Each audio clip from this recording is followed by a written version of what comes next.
Bismillahirrahmanirrahim. Assalamualaikum warahmatullahi wabarakatuh. Waalaikumsalam warahmatullahi wabarakatuh.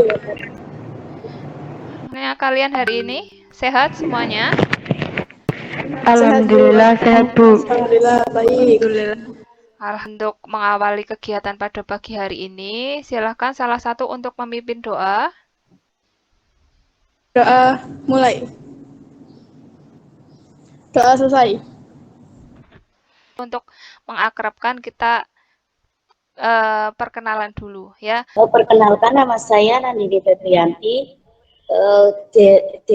dari Desa Karantalok, hobi membaca.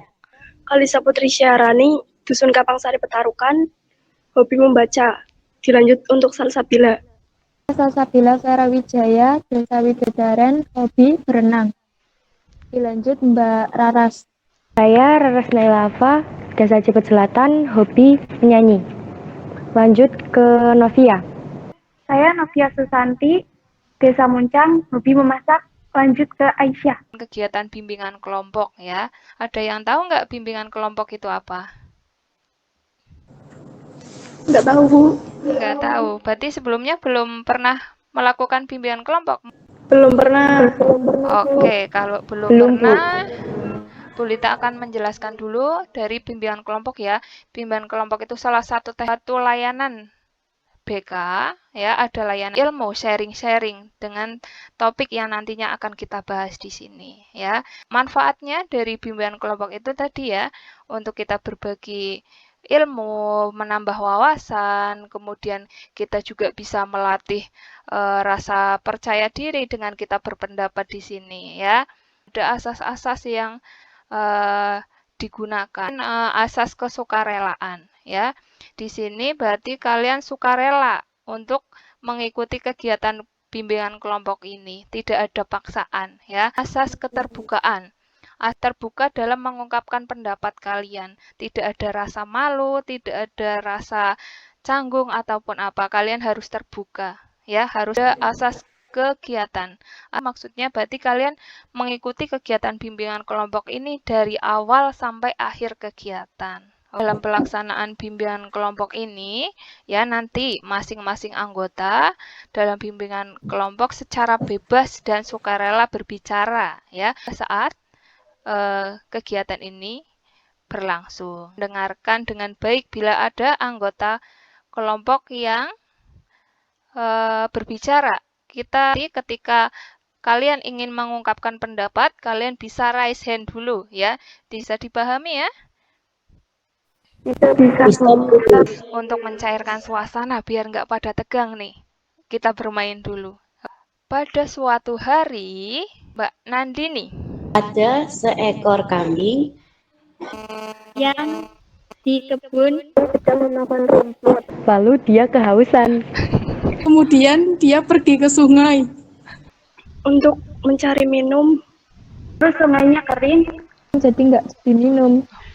Bu Lita ingatkan kembali ya, dalam kegiatan bimbingan kelompok ini nanti silahkan kalian seaktif mungkin dalam mengungkapkan pendapatnya ya secara terbuka. Kalian sudah siap untuk ke tahap selanjutnya? Siap, Bu. Siap. Kita akan menyampaikan topik tugas ya. Topik tugasnya itu strategi belajar yang efektif dan efisien. Kegiatan ini mau berlangsung berapa menit? 40. Oke, kita ambil 40 menit. Oke, kita mulai ya. Di sini Bu Lita akan membahas tentang strategi belajar efektif dan efisien. Coba Bu Lita tanya, apa sih itu belajar? Aisyah Angel. Ya, pengertian belajar itu sendiri adalah suatu aktivitas yang dilakukan secara sadar untuk mendapatkan sejumlah kesan dari bahan yang telah kita pelajari. Aktivitas yang dengan sadar kita lakukan untuk merubah mindset kita, seperti itu. Oke, Mbak Novia. Pengertian belajar itu sendiri adalah cara diri masing-masing individu untuk mengulang atau mempelajari kembali materi yang sudah didapatkan. Ya, menurut kalian apa saja sih faktor yang mempengaruhi belajar itu? Oke, Mbak Raras. Faktor yang mempengaruhi belajar itu ada dua, Bu. Nah, yang pertama faktor eksternal, yang kedua faktor internal. Faktor internal adalah faktor yang berasal dari diri kita sendiri. Contohnya kayak niat, terus kondisi fisik kita, dan lain-lain. Terus kondisi eksternal itu semisal kayak sarana dan prasarana, terus gimana kondisi di lingkungan kita belajar tersebut. Ya. Kalau kita berteman dengan anak-anak yang mungkin bisa dibilang suka malas-malasan, mungkin anak itu bakal terhasut untuk malas-malasan belajar juga. Tapi kalau kita juga berteman dengan anak yang istilahnya rajin belajar gitu, mesti kita bakal mengikuti seperti itu. Oke, ya. Berarti faktor belajar itu ada dua ya, tadi ya. Ada faktor internal, ada juga faktor eksternal. Menurut kalian, kendala-kendala kalian dalam belajar itu apa aja sih? Terutama yang ada dalam diri kalian ya, yang menjadi kendala dalam belajar pada kalian itu apa aja? Coba. Kamu Tiara? Kendala yang sering terjadi sih malas sih, Bu. Malas itu yang sering terjadi di setiap anak. Karena kalau anak-anak itu biasanya kalau udah main HP itu pasti lupa belajar. Mbak Novia. Kendala yang dialami, faktor kedua yang kami alami itu kurang bisanya kami memanajemen waktu karena terlalu padat kegiatan yang kami ikuti sehingga kami kurang bisa memanajemen waktu untuk belajar. Jadi kita kebanyakan kegiatan kurang bisa membagi waktu antara melakukan kegiatan dan belajar. Kadang kendalanya di sinyal gitu, Bu. Sinyal, oke. Kadang materinya ada di HP. Itu, Bu, kendalanya kadang kayak semisal kita lagi belajar nih, udah lagi asik-asik belajar, nah di tengah-tengah kita lagi belajar itu tiba-tiba orang tua kita manggil gitu, disuruh apa gitu kan. Terus nanti kalau mau belajar lagi tuh males karena udah nggak mood gitu sih, Bu. Kadang itu sibuk, capek, terus kadang ada tugas yang lupa, jadi buat belajar itu sampai rumah kan capek, kadang langsung tidur apa gimana gitu. Oke. Ternyata banyak sekali kendala-kendala yang dihadapi dalam belajar. Nah, sekarang menurut kalian strategi apa yang dilakukan untuk menghadapi kendala-kendala itu? Adanya motivasi dari orang luar, Bu. Soalnya biasanya itu kalau kita misal lagi scroll TikTok, Bu, kan ada video-video motivasi. Nah, itu kadang bikin mindset kita, oh ya kita itu butuh belajar juga ya biar kayak gini. Kok orang itu bisa sukses, ternyata dia itu rajin belajar seperti itu, Bu. Oke, motivasi dari luar itu misalnya dari siapa? Dari orang tua, dari pacar mungkin yang udah punya pacar. Oh iya, bisa dari orang tua ya tentunya ya. Kemudian teman, dari sahabat, dari orang tua tentunya, kemudian pacar ya. Buat yang sudah punya pacar, ya Mbak. Ya, Mbak Nandini. Strategi yang bisa kita lakukan itu kita harus salah satunya niat dulu, Bu. Niat bahwa saya mau belajar. Nah, itu kita juga harus memikirkan bagaimana waktu kita itu yang bisa untuk belajar. Kalau saya itu biasanya belajar itu setelah sholat subuh ataupun sebelum sholat subuh.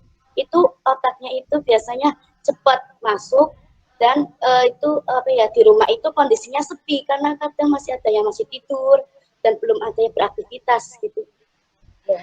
Ada tambahan untuk bisa menciptakan semangat kita buat belajar, yaitu seperti yang tadi sudah dikatakan, adanya motivasi dari lingkungan sekitar, terus adanya niat, kemudian ada kayak capaian yang harus kita capai, kayak cita-cita. Kalau kita punya cita-cita, mungkin kita punya semangat belajar untuk bisa mencapai cita-cita tersebut. Tambahan juga untuk biar kita bisa biasanya sebelum belajar kita kan ngumpulin mood dulu Bu. Nah, biar mood kita bagus biasanya kalau saya itu nyetel musik kayak gitu Bu, sambil musika sambil belajar kayak gitu bisa bikin mood naik biar buat belajar kayak gitu. Oke, Mbak Halisa. Kalau saya sih kalau mau belajar itu Bu, banyakin makanan dulu Bu biar semangat. Mbak Aisyah. Itu Bu, harus kondisi sekitar itu sunyi, nggak berisik. Oh iya. Raras? Iya Bu, sama kayak Mbak Halisa ngomong sebelumnya tadi, harus kenyang dulu perutnya. Terus paling ngomong sama itu orang tua buat nggak ganggu dulu, maksudnya kayak ini mau belajar gini-gini, jadi biar di tengah-tengah itu nggak disuruh buat ini itu gitu-gitu. Ternyata banyak sekali ya strategi yang bisa kalian lakukan di sini ya. Misal, bentar, Bulita akan menayangkan sebuah video dulu ya.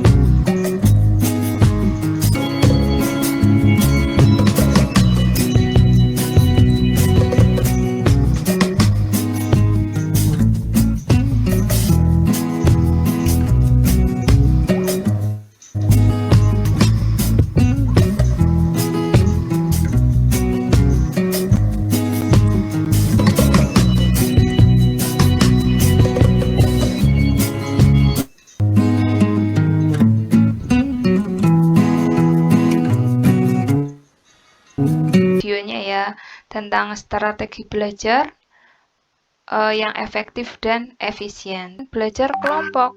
Dengan belajar kelompok kita bisa berbagi informasi, berbagi ilmu tentunya ketika buat suasana nyaman, ya kan?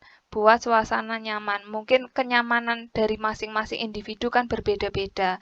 Seperti tadi yang sudah dibahas dalam diskusi, ada yang nyaman dengan suasana yang tenang, ada yang nyaman mungkin dengan mendengarkan musik, ada juga yang nyaman ketika perut kita terasa kenyang, ya kan? Merangkum pokok pembelajaran kita lebih efektif dan efisien. Apa sih yang akan kalian lakukan ke depannya? Mutiara, silahkan.